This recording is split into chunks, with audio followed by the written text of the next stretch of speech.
So if you hadn't caught it the other day, one of the top prospects turned rookies in the NHL this year was scratched. For 2 games, actually. Of course, we are talking about the guy who is currently one of the top rookies in points. He is, at the time of recording this audio, 2nd overall in the league. Of course, we're talking about Matvei Michkov of the Philadelphia Flyers. And yeah, I had to look that up right here on the spot to get that statistic for y'all. But Michkov was scratched for 2 straight games from the Philadelphia Flyers and their lineup. And a lot of people were kind of questioning why. What the hell happened to this dude? What did he do to get on John Tortorella's bad side, if you even want to say that?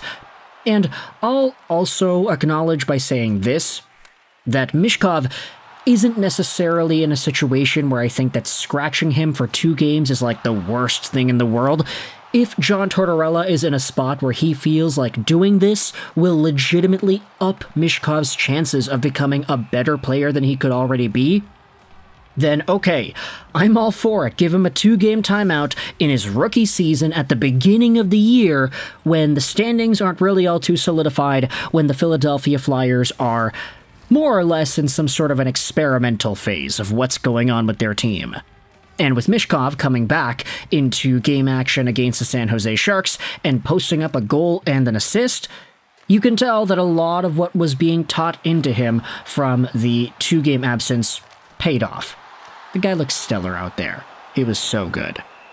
Now, the reason we're making this video is because I wanted to get into some thoughts. One of the 32 thoughts that were talked about in the recent 32 Thoughts article. And to help us out, we're going over onto the R Flyers subreddit because there was a post made by UpCan845 that goes out there and transcribes all of what Friedman talks about in the piece.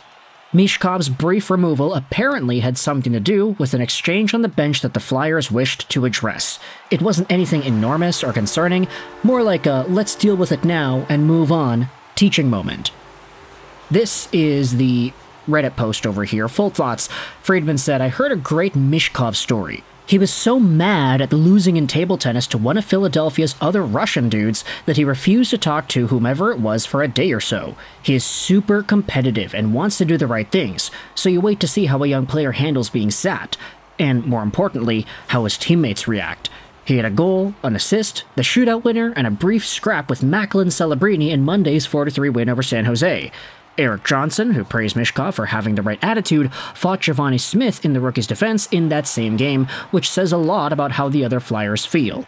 That's the 2nd time I've seen it happen on his behalf, the other coming from Sean Couturier. And then the next paragraph talks about the same thing. Michkov's brief removal apparently had something to do with an exchange on the bench the Flyers wished to address. It wasn't anything enormous or concerning, more like a let's deal with it now and move on teaching moment.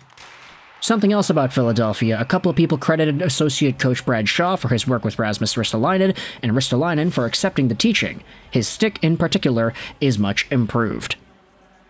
So, I wanted to get into this conversation here, short sort of intro and just kind of reading some of the thoughts, because there are some intriguing responses from Philadelphia Flyers fans in the comment section of this Reddit post, talking about Matvei Michkov, talking about his ideals as a player, just kind of how he sways and how he interacts with other guys.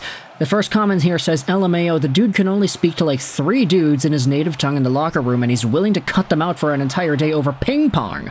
LOL, this dude is going to spite his way to a cup one day, isn't he? Replace Michkov with Jordan, and it would be a story from the 90s Bulls. MJ became a fluent Russian speaker in one night just to psych out Fedotov at table tennis. And that sounds like something that actually could have happened if you're a Michael Jordan fan. Anyways, I think this does speak to the incredible drive. And maybe incredible is the wrong way to word it. We can just say instead, very passionate drive to do everything that he can to perfection. Maybe in the same way John Tortorella is a passionate coach.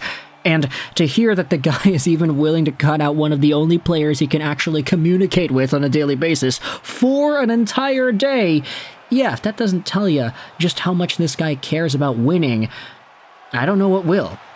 That is a will-to-win attitude. The Flyers are going to spend some real money in a couple of years. Yeah, jokes aside, I hope we get him some studs. I'm curious to see if Emil Andre keeps playing well. It would be pretty cool if we find a solid power play defenseman emerge from the pool of the young guys that we have. Drysdale may take the job one day, but we'll see how it plays out. The future is bright, I hope. Then we do have some comments that are particularly calling out Friedman. What an extremely vague thing to say. Hockey is like that for some things. Like when some player is injured, we all know whether it's an upper body injury or a lower body injury. Most of the times, we won't get anything more specific than that. I think that John Tortorella's explanation made a lot of sense, but I can see Michkov being a hothead. He cross-checked Celebrini for basically nothing at the end of last game. I could imagine Torts having to break a young wild stallion and keep him focused on the right things. Knowing that Torts has horses or rehab horses makes that metaphor perfect. Let's read a few more extra comments before we dive into some of the other commentary here. Realistically, Matvei Michkov is probably incredibly immature. Another reply says, yeah, because his age, but he did lose a parent. Usually when that happens, you grow up real quick, especially a boy losing his father. In my personal experience, it's more survival skills that grow up fast, not really interpersonal skills. And I think there is a really big difference that you should establish there when talking about these kinds of things. Like Michkov being maybe an immature young lad who gets a little bit hot-headed and maybe angry at the wrong things at certain times, that's not really his fault, you know? Like, circumstantially, whatever, the way he is raised, whatever. But at the end of the day, if that's what he is, that's what he is. And he's gonna have to find a way to channel that energy into bringing positive things for the Philadelphia Flyers on the ice. Sure, while it does help to maybe ruffle the feathers a little bit of one of the other top rookies on the opposing team like Macklin Celebrini, it's not really coming from the right place, I would say. At least right now it's not. So hopefully these sort of ideas will kind of come across to Michkov more so as his season continues. He's been great, by the way. Like, he's been producing a lot of points, he's been fantastic, but of course he is still very young and there's a lot more that he can learn. Good, Street Kills 13 says, you need that psychopathic fire to win cups. A couple of years ago, Joe Thornton was caught saying, who cares how we're scoring, we're winning to his coaches. And that's the exact attitude as to why he never won a cup. Look at players in the NHL who have won. Sidney Crosby is an excessive maniac who has dedicated his life to hockey. Malkin will probably brain you with his stick. Eichel has an absolutely lunatic-like schedule. Pietrangelo nearly chopped off Draisaitl's hand. Kucherov is almost as bad as Malkin with his stick. Bergeron has played through punctured lungs. McKinnon has openly yelled at his coaches, threatened his teammates who have threatened him back, and threw a helmet at an opponent. And that's just on the ice. Chris Pronger used to wield his stick like an axe. The Blues and the Panthers, his teams just murdered their way to the cup. To get to the pinnacle of this sport, you need to be a lunatic. And so at the end of the day, I want you to let me know your thoughts in the comment section below. If this idea transcribes well, and it explains well what exactly it is Matvei Michkov's deal is. Well, I'll tell you what his deal is. He's scoring points and he's looking good in the process. But all ping-pong and shutting guys out anecdotes aside, I want you to let me know your thoughts as to whether or not this bleeds into the comments that might have been said, the reason as to why Matvei Michkov might have gotten scratched, and everything in between that. Ultimately, I acknowledge that we just gotta move forward past this. We're probably never gonna learn as to what it was that was said, but I did want to give this update out here to illuminate why exactly it is everything went down.